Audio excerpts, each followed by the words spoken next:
Hello viewers, welcome to our podcast. ఈ రోజు మనతో రాజేంద్ర గారు ఉన్నారు, director of ask engineering academy, the leading institute for engineering students. Hello sir. Hi madam. ఇది మన రెండో పాడ్కాస్ట్. Yes. సో లాస్ట్ టైంలో మనం డిస్కస్ చేసుకున్నాము చాలా మటుకు.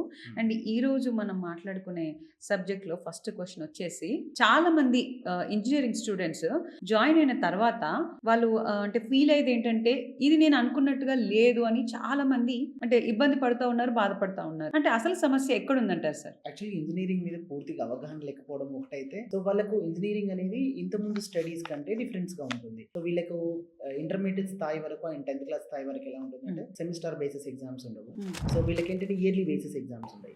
ఇక్కడికి వచ్చేసరికి ఇంజనీరింగ్ లోకి వచ్చేసరికి ఫస్ట్ ఇయర్ నుంచి ఆన్వర్డ్స్ వాళ్ళకి ఏంటంటే ఒక 5 సబ్జెక్ట్స్, ఒక 3 ల్యాబ్స్ ఉంటాయి. దాంతో పాటు ఎక్స్ట్రా కరికులం యాక్టివిటీస్ ఉంటాయి. దట్ 3 months మీకు టైం కూడా ఒక 3.5 months లో సెమిస్టర్ అయిపోతుంది. ఆ సెమిస్టర్ అయిపోయి నెక్స్ట్ సెమిస్టర్ ఇమీడియట్ స్టార్ట్ అవుతుంది వితౌట్ ఎనీ గ్యాప్. ఒక 2-3 days గ్యాప్ తోటి స్టార్ట్ అయిపోతుంది.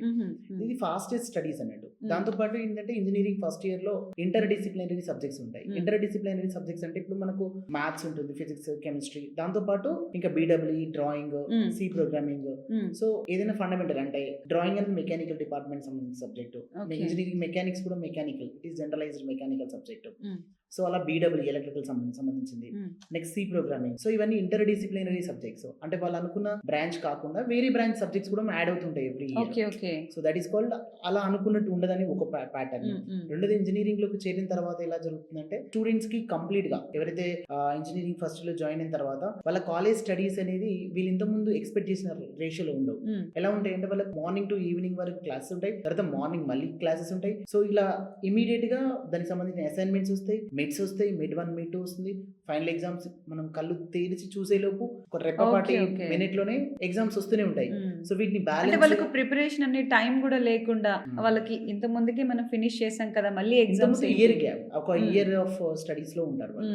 ఇప్పుడు అట్లా కాదు, ప్రతి మిడ్ కూడా కౌంట్ అవుతుంది వాళ్ళ యొక్క ఫైనల్ మార్క్స్ లో. ఆ మిడ్ 1 మిడ్ 2 కౌంట్ అవుతుంది, అసైన్మెంట్ మార్క్స్ కౌంట్ అవుతుంది, వాళ్ళ బిహేవియర్, నేచర్ కౌంట్ అవుతుంది. అట్ ద సేమ్ మూమెంట్ వాళ్ళకు ఫైనల్ ఎగ్జామ్స్ ఇమీడియట్ గా వస్తుంటాయి అన్నట్టు. సిలబస్ కూడా హెవీ లెంత్ గా ఉంటుంది. సో చెప్పే ప్రొఫెసర్స్ కూడా క్లాసెస్ చెప్పిన తర్వాత వెళ్ళిపోతారు, కానీ వాళ్ళు ఖచ్చితంగా కూర్చొని టీచర్స్ కు ప్రొఫెసర్స్ కి డిఫరెన్స్ ఉంటుంది. టీచర్స్ అయితే కంపల్సరీగా ఇంక వస్తుందా రావట్లే అని చెక్ చేస్తారు. అదే ప్రొఫెసర్స్ అంటే క్లాస్ రూమ్ లో ఒక 1-2 hours క్లాస్ లెక్చర్ ఇచ్చిన తర్వాత వెళ్ళిపోతారు వాళ్ళు. తర్వాత అసైన్మెంట్స్, క్వశ్చన్స్ ఇచ్చేసి వాళ్ళని చేసుకొని రమ్మంటారు. సో ఈ గ్యాప్ లో వాళ్ళని ఎవరిని ఒత్తిడి చేసేవాళ్ళు కానీ దానికి సరైన గైడెన్స్ ఇచ్చేవాళ్ళు కానీ ఉండరు. ఈ మిస్ కావడం వల్ల ఏమవుతుందంటే పిల్లల యొక్క ఏమీ అర్థం కాక వాళ్ళు ఫస్ట్ ఇయర్ మొత్తం ఇట్లనే పరిస్థితి వస్తుంది. సో వాళ్ళు జాయిన్ అయిపోయి కాలేజ్ లో మనకు ఎంసెట్ సంబంధించిన కౌన్సిలింగ్ ప్రాసెస్ అయిపోయిన తర్వాత, ఆ కౌన్సిలింగ్ నుంచి బయటపడి కాలేజ్ సెలెక్షన్ అయిపోయిన తర్వాత అక్కడ ఉన్న ఎన్విరాన్మెంట్ కి సెట్ కావడానికి లేటర్ బి ఒక 2-3 months పడుతుంది. ఆ 3 months లోపలనే ఇక్కడ సెమిస్టర్ ఫైనల్ ఎగ్జామ్స్ రావడం.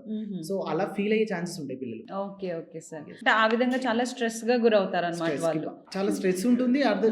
అక్కడ వాతావరణాన్ని అర్థం చేసుకునే లోపే ఎగ్జామ్స్ వచ్చేస్తాయి.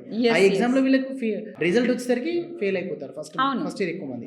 అంటే సార్ వాళ్ళు సబ్జెక్ట్ ని అర్థం చేసుకొని ప్రిపేర్ అయ్యే లోపే వీళ్ళకి ఎగ్జామ్స్ రావడం, ఆ ఎగ్జామ్స్ లో వీళ్ళు మళ్ళీ ఫెయిల్ అవడం, తక్కువ మార్క్స్ రావడం, అంతే అంటారు. తక్కువ మార్క్స్ రావడం కాదు మేడం. చాలా మంది స్టూడెంట్స్ ఫస్ట్ ఇయర్ లో మ్యాథ్స్ అనేది కంపల్సరీ బ్యాక్లాగ్ పడుతుంది. సో మ్యాథ్స్ తో పాటు వేరే సబ్జెక్ట్స్ కూడా పడతాయి. కొంతమంది స్టూడెంట్స్ కొంచెం మిడిల్ యావరేజ్ ఉన్న పిల్లలు అయినా కానీ సో 100% బ్యాక్లాగ్ పడే అవకాశాలు ఎక్కువ ఉంటాయి.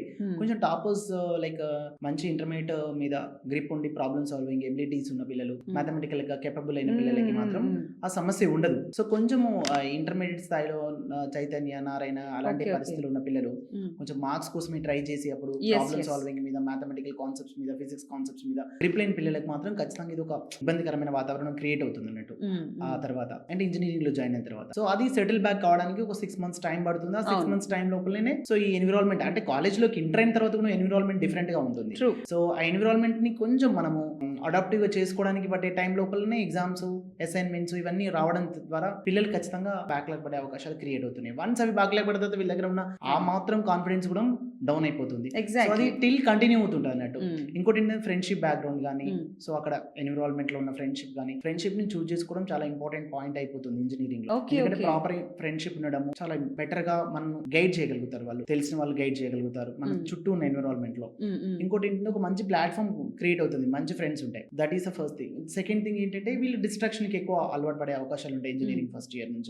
ఎందుకంటే ఈ ఇంటర్మీడియట్ ఇంటర్మీడియట్ స్థాయిలో ఉన్న ఎడ్యుకేషన్ ఏంటంటే కంప్లీట్ గా క్లోజ్డ్ ఎడ్యుకేషన్ సిస్టమ్ ఉంటుంది. వాళ్ళని లోపల కూర్చోబెట్టి చదివించి క్వశ్చన్స్ ఎగ్జామ్ నెక్స్ట్ డే ఉంటాయని పెడతారు. కానీ ఇంజనీరింగ్ వెళ్ళిన తర్వాత మీకు ఎక్కడ కూడా ఈ క్వశ్చన్స్ వస్తాయి, ఈ క్వశ్చన్స్ ఎగ్జామ్ పెడతాము ఓకే. అనేది ఎలాంటివి ఉండవు. సో వాటి మీద మీరు ప్రిపేర్ గా రండి అని కూడా ఏ ప్రొఫెసర్ గురించి చెప్పారు. సో మీకు డైరెక్ట్ గా ఎగ్జామ్ అనేది ఒక స్కెడ్యూల్స్ ఇచ్చేస్తారు. ఆ స్కెడ్యూల్ ప్రకారం వెళ్ళిపోతుంది. ఒక అకాడమిక్ క్యాలెండర్ అనేది ఒకటి ఉంటుంది వీళ్ళకి. అకాడమిక్ క్యాలెండర్ ప్రకారం రెగ్యులర్ గా ఏదైతే ఉంటుందో అకాడమిక్ క్యాలెండర్ డేట్ ప్రకారమే వెళ్తుంటది. ఏ కాలేజ్ అయినా కానీ ఫస్ట్ వాళ్ళు కాలేజ్ లోకి ఎంటర్ అయ్యే ముందు, లేకపోతే కాలేజ్ అకాడమిక్ ఇయర్ స్టార్ట్ అయ్యే ముందే academic calendar first year second year కి means first semester second semester release చేయడం జరుగుతుంది. ఓకే అండి. అంటే వాళ్ళు వచ్చిన తర్వాత కాలేజ్ కి ముందు ఆ ప్రదేశాన్ని అడాప్ట్ చేసుకోవడానికి టైం పట్టుద్ది, ఫ్రెండ్స్ ని చూస్ చేసుకోవడానికి టైం పట్టుద్ది, తర్వాత సబ్జెక్ట్ ని అర్థం చేసుకోవడానికి టైం పట్టుద్ది.